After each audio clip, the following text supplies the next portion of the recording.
The background material mentioned in this video can be viewed at the website thewaythetruthandlife.net. More specific references will be given in the notes. It is July 6th. I've been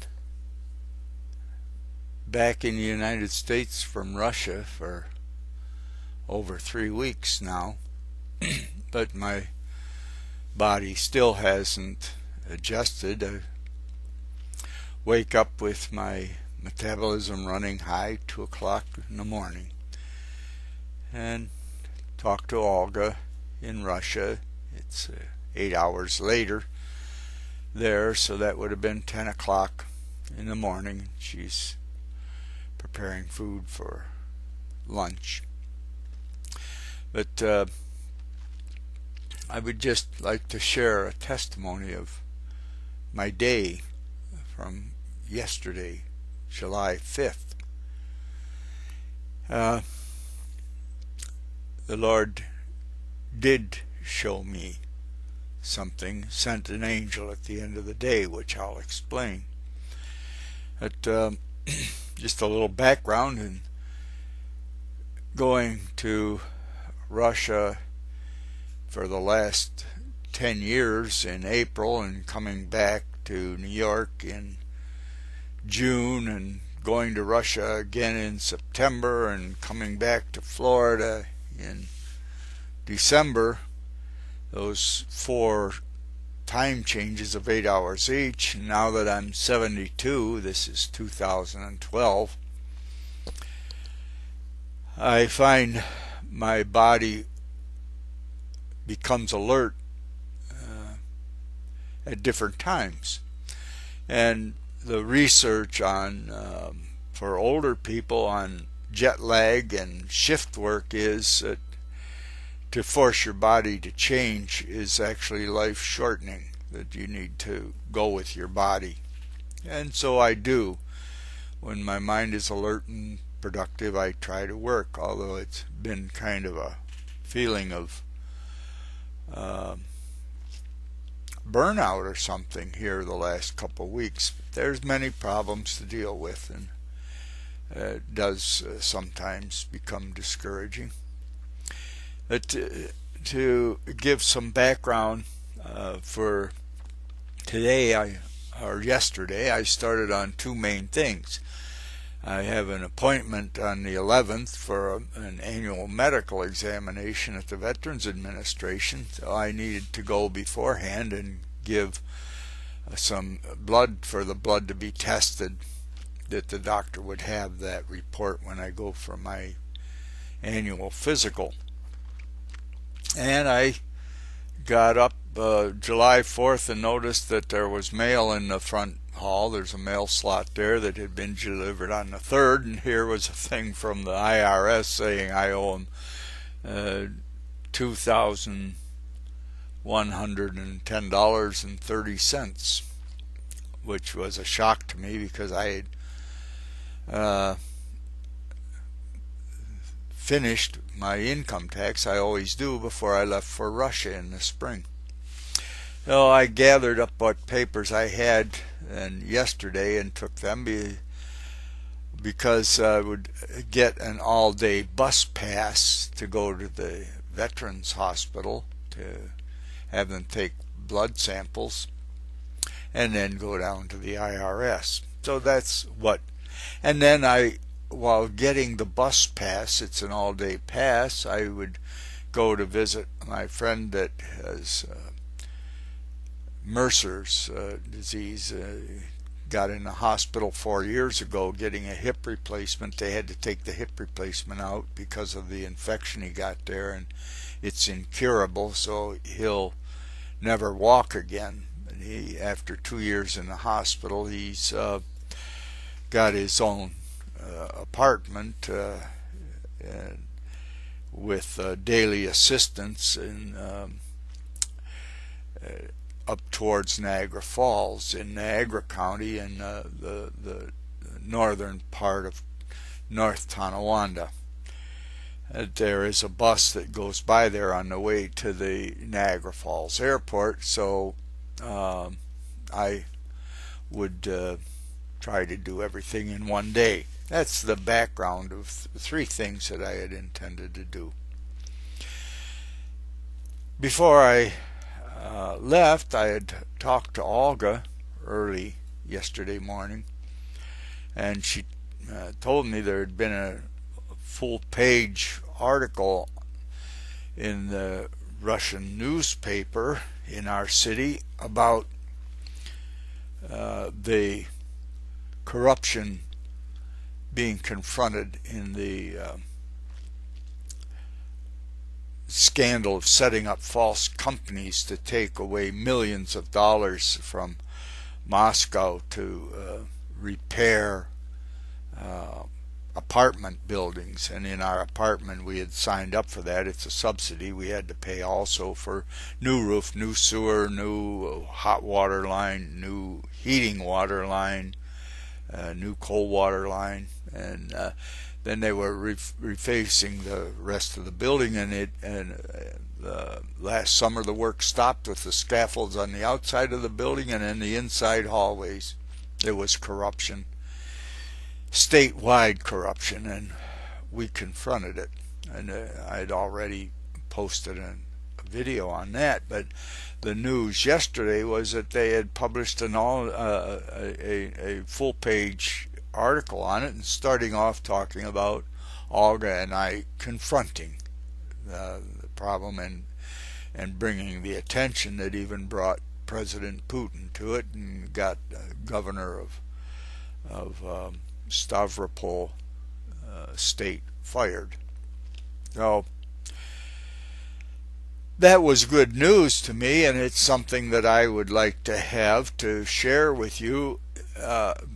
I make a difference between bragging and showing the fruits of my labor.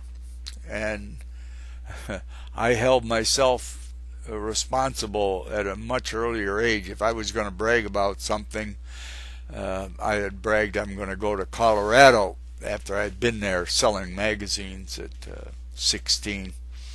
And I always bragged I'm going back again, and I got tired of myself saying things and not going through with them. So I made a rule: if I brag about something, I'll do it. And I bragged about going to Colorado, so I did it when I got laid off of construction work. That was before I was married. That's another subject. But getting on to yesterday, in the background there was something else I wanted to do. I saw this video on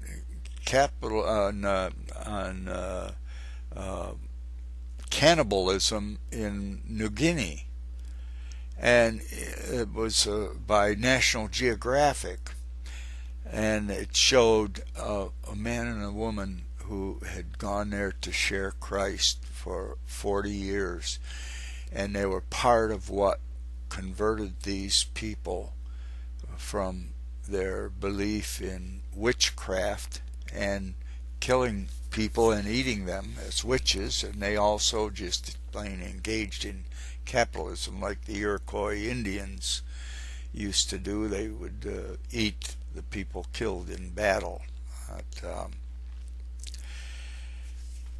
That was in the background, and I did a little bit of work on that. But I started my day to go and give this blood sample. Left about 8 o'clock, and the first thing is difficulty with the bus driver. There's a half fare for people with Medicare or Medicaid or any disability, and the Medicare and Medicaid is something naturally for everyone that's over 65. And instead of having those from the disability service connected growing out of a beating I got at 17, before I turned 18, in the Air Force by a drunken acting first sergeant. That's where I got this scar on my head. I don't know if it shows there or not, but At any rate, that was him smashing my head into the tail fin of a 1957 Ford, which was brand new, so that tells you the year that it happened. At any rate, I have a service-connected disability, but it's not 100%. And I'm going up to I am entitled to maximum hospital benefits. And so I get my physical there, and I've chosen the Veterans Administration rather than the Social Security connected one, Medicaid or Medicare, and don't get involved in those. But when I got on the bus, the all-day pass is half as much for retired people that have the Medicare or Medicaid card. Well, instead of having a Medicare or Medicaid card, I have the picture ID of a disabled veteran for my medical care. And it turns out they don't apparently accept disabled veterans to be entitled to the half fare. I argued with the man, and he did give me the half fare, but says you gotta see if you can't get a card from the veterans or somebody that one of those that we show. And there is one up there that's a complimentary card. I get to the Veterans Administration, and I go to see about reimbursement for my travel expenses. And I'd have to go 3 times. The first 3 times in a month wouldn't be covered. So that big bureaucracy there now, and that hell has to go through Washington for your travel. Well, then I went to give the blood, and I realized I couldn't. I had forgotten and eaten breakfast, and you can't eat breakfast on the morning you're going to give blood, because they're analyzing the blood for the chemical contents, and the breakfast might disturb it. So that was a waste. I've got to go again today.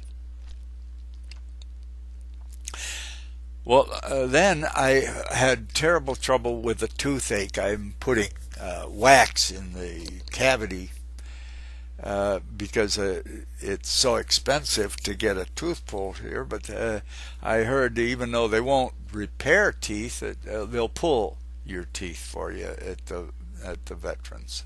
If I was hospitalized, I would have dental care, but I'm not hospitalized.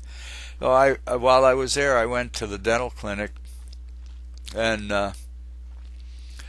they said, well, we won't repair teeth, but we'll pull your tooth. I said, well, I'd like my tooth pulled. And she says, are you on 100% disability? I said, no. She said, well, then it'll cost you $400. I just said, your VA is going to charge me $400 for 15 minutes to just pull my tooth. And I know the politics is with the AMA and now the Dental Association, and have enough political pull that they make sure that the Veterans Administration is as little competition for them as possible. That's another thing. While at the university, I learned the AMA has control over medical school class size, how many licensed physicians. That's why it's gone from when I was a boy, the doctor would visit the home, and it wasn't that expensive. They limit the number of doctors, and now they're not happy unless they're in making $2 million a year in a group of 4 that they can take 3 months a year off if they want. That's a whole nother thing. That they did limit, the AMA limited the number of doctors, and one of the reasons to build their financial base, but then to deal with the Veterans Administration putting doctors on salaries. The way they dealt with that was to limit doctors so much that any doctor that is worth his 2 cents should be out there making $1.5 million, $2 million a year. You can't even join in Florida. You can't even join many medical firms unless you have built your own private business to $1.5 million a year. That's from a doctor in our home church, telling how it works down there. But what they did was create a need for doctors, and then to fill the positions at the Veterans Administration, they would let university doctors that want to do investigation, there's been some horrendous things there, get involved in the VA, and let foreign doctors come to America and serve in the Veterans Administration. One of the most horrific background starting points for that was the psychiatric care.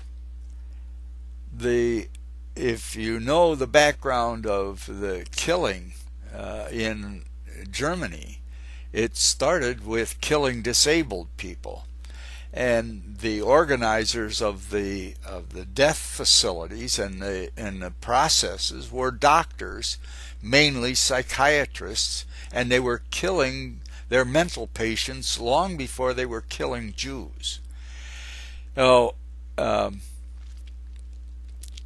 the end of the war, they had no mental patient clientele, and they had all these finely trained psychiatrists in the land where Sigmund Freud came from. What did they do for work? They come to America and get work in the Veterans Administration, or go to England and get work caring for veterans. Well, and more general in England. England has socialized medicine, which you can hear so much terrible about from the AMA-sponsored political background. But that's another thing. So I don't have the $400 to pay to get my tooth pulled, so I'll keep putting the ointment in it and putting wax to fill the hole until I can get to Russia, where they'll pull it for $20 in a nice clinic. Where when I had an infection last spring, it cost $10 for the initial check, and they took an x-ray and found the infection in the gum, and where I had already had a root canal. That cost $10 with the first injection. I had to come back for 2 more antibiotic injections. That was $3 each. And that's private medicine there. There is socialized medicine, but the private medicine competes with it. Anyway, so then I had to go to the IRS. I went to the IRS. I took all my papers with me, which is a chore, because what do I bring from Florida? I fill my income tax out in Florida. I took what I had, and the problem is I file my income tax just before I go to Russia, and having mail forwarded to Russia is like playing Russian roulette. If there's money in it, it's gone. That's a history of a number of people have experienced, and a lot of letters just don't seem to get there. But I shouldn't degrade it that much. It may be very good now, but I've never used it, because I did a couple of times, but had trouble. All right, that was way back 12 years ago, so things might be much better now. So I went to the IRS, and here I must not have had enough money in my account. That was not a new charge. They had when I took my unopened mail, which I still have some unopened, it piles up while I'm out of the country. And we looked, and here it was simply that the bank did not honor their IRS request for payment. And I dealt with that and went and got a check from the bank. I had the money in the bank to cover it. So I was able to take care of that, and I come home and eat some lunch and go to see my friend in North Tonawanda. Well, it ends up it's 3 buses, and it was probably 2 or 3 o'clock before I got started. It was 4 something when by the time I got to my friend's apartment with these 3 buses. Maybe closer to 5.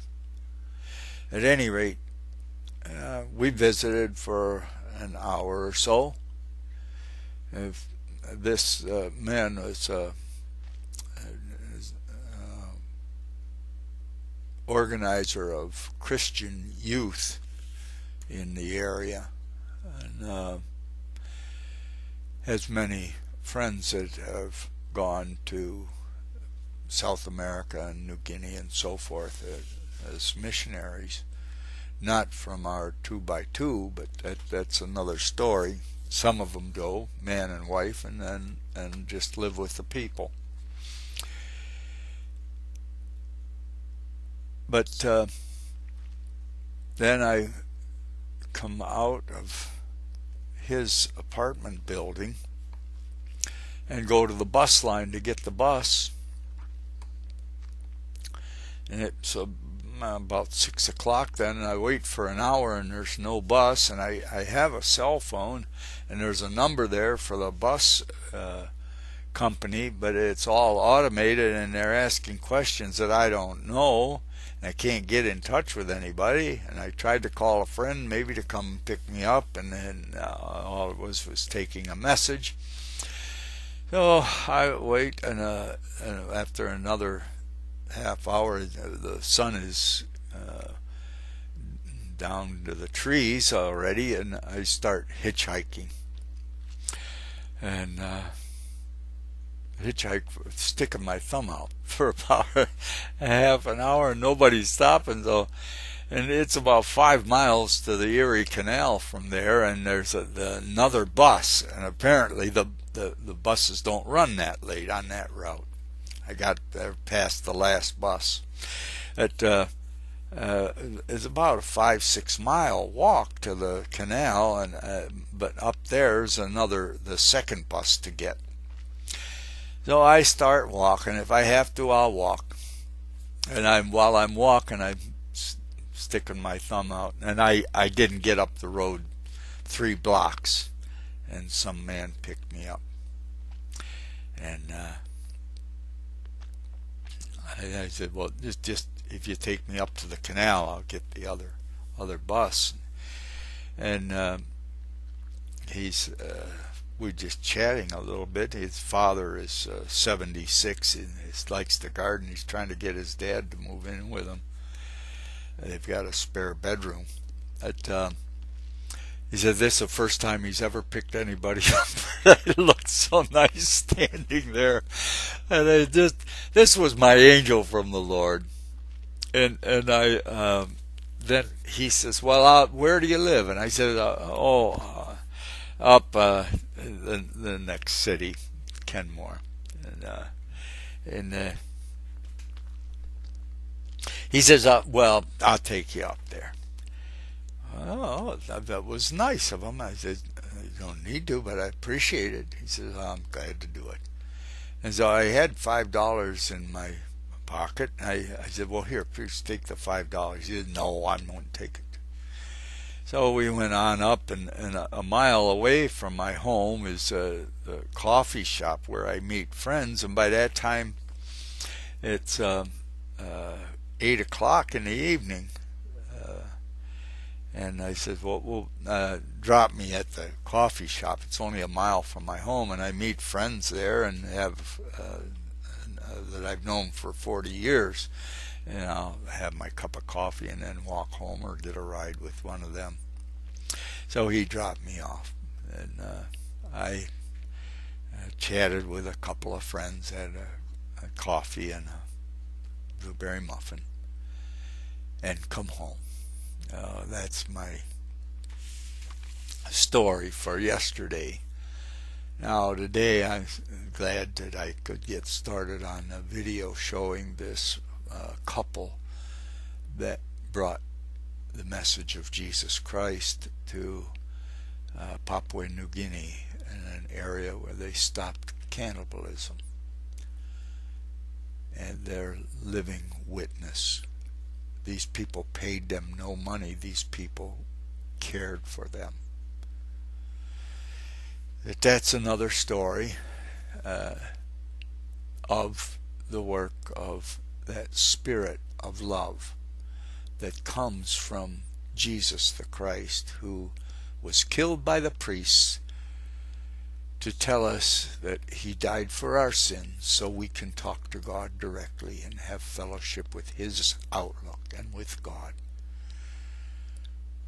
And I hope you have the same. Thank you.